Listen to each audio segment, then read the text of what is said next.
এই মুহূর্তে সব থেকে বড় খবর, সিএ বিজ্ঞপ্তি জারি হলো। আপনাদের জানিয়ে দিচ্ছি, সিএ বিজ্ঞপ্তি জারি হলো। এই মুহূর্তে সব থেকে বড় খবর, সিএ বিজ্ঞপ্তি জারি হয়ে গেল। যে খবর আপনাদের সামনে একেবারে প্রথম থেকে আমরা তুলে ধরছিলাম, অর্থাৎ জারি হতে পারে সিএ বিজ্ঞপ্তি।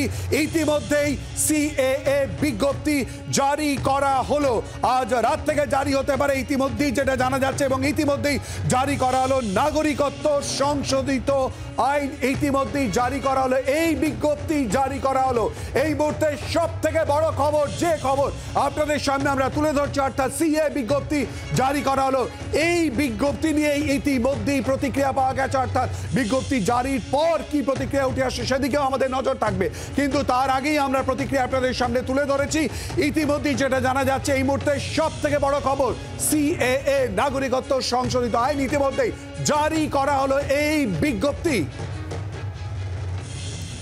দেশ জুড়ে এই সিএএ বিজ্ঞপ্তি লাগু করা হলো এবং ইতিমধ্যেই কার্যকরের কথা দেশ জুড়ে লাগু করা হলো এই বিজ্ঞপ্তি। আর এই বিজ্ঞপ্তি নির্বাচনের আগে লাগু করা নিয়ে ইতিমধ্যেই প্রশ্ন তুলেছেন বিরোধীদের তরফ থেকে। এই প্রশ্ন তোলা হয়েছে, যেমন মুখ্যমন্ত্রী সাংবাদিকদের মুখোমুখি হয়েছিলেন এবং তিনি এই প্রশ্ন তুলেছেন এবং বিরোধীরা সেই প্রশ্ন তুলেছে।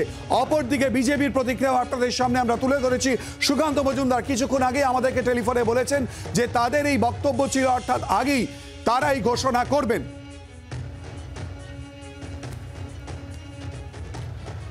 সিএ বিজ্ঞপ্তি জারি, আপনাদের জানিয়ে দিচ্ছে এই মুহূর্তে সব থেকে বড় খবর, সিএ বিজ্ঞপ্তি জারি।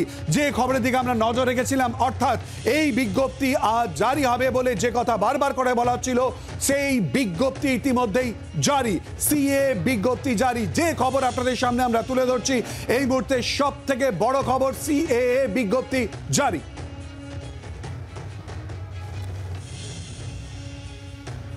সিএ বিজ্ঞপ্তি নিয়ে ইতিমধ্যে বিভিন্ন রাজনৈতিক মহলের প্রতিক্রিয়া উঠে আসছে। বিজেপির প্রতিক্রিয়া উঠে এসেছে। সুকান্ত মজুমদারের বক্তব্য ছিল বিজ্ঞপ্তি পুরো বিষয়ে জারি হবার পর তারপর তিনি বলবেন, কিন্তু তাদের বক্তব্য ছিল যে তাদের একটা প্রতিশ্রুতি ছিল, সেই অনুযায়ী তারা কার্যকর করেছেন। অপরদিকে যদি আমরা দেখি, ইতিমধ্যেই মুখ্যমন্ত্রী মমতা বন্দ্যোপাধ্যায় সাংবাদিকদের মুখোমুখি হয়ে তিনি প্রশ্ন তুলেছেন, কেন নির্বাচনের আগে? কথা বলবে এই নিয়ে। সঙ্গে রয়েছে আমাদের প্রতিনিধি রাজীব চক্রবর্তী। রাজীব, এই মুহূর্তে সব থেকে বড় খবর, সিএ বিজ্ঞপ্তি জারি, কি জানতে পারছো? দেখো, সিএ বিজ্ঞপ্তি জারি করে দেওয়া হয়েছে। যে বিজ্ঞপ্তির কথা আমরা বলেছিলাম এবং আজকে বলা হচ্ছিল সন্ধ্যের মধ্যেই জারি করা হবে, সেই বিজ্ঞপ্তি জারি হয়ে গেল। অর্থাৎ সিএএ, অর্থাৎ নাগরিক সংশোধিত নাগরিকত্ব আইন, যে আইন পাশ হয়েছিল, যে আইনের বিধি তৈরি হয়নি, সেই বিধি আজকে কিন্তু প্রকাশ করে দেওয়া হলো বিজ্ঞপ্তি জারি করে, এবং যার ফলে সিএএ আইন কিন্তু লাগু হয়ে গেল এবং যার প্রভাব পশ্চিমবঙ্গে পড়বে রাজনীতিতে। সামনেই লোকসভা নির্বাচন এবং সেই লোকসভা নির্বাচনে পশ্চিমবঙ্গের 7টি আসনে এর প্রভাব পড়তে পারে বলে, এবং সেক্ষেত্রে রাজনৈতিক সুবিধা, রাজনৈতিক ক্ষতি এটা হতে পারে বলে মনে করা হচ্ছে। এবং এর প্রভাব কিন্তু একবারে লোকসভা নির্বাচনে সারা দেশেই পড়ার কথা, যা সব থেকে বেশি প্রভাব পশ্চিমবঙ্গে পড়তে পারে। আসাম এবং ত্রিপুরা সহ কয়েকটি রাজ্যেও এর প্রভাব পড়বে। আর এই আইনে বলা রয়েছে, নাগরিকত্ব দেওয়ার কথা বলা হয়েছে।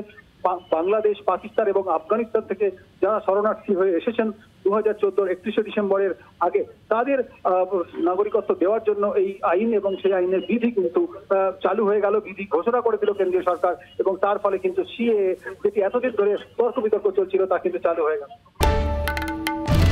বাংলার আওয়াজ, বাঙালির আবেগ, জি 24 ঘন্টা।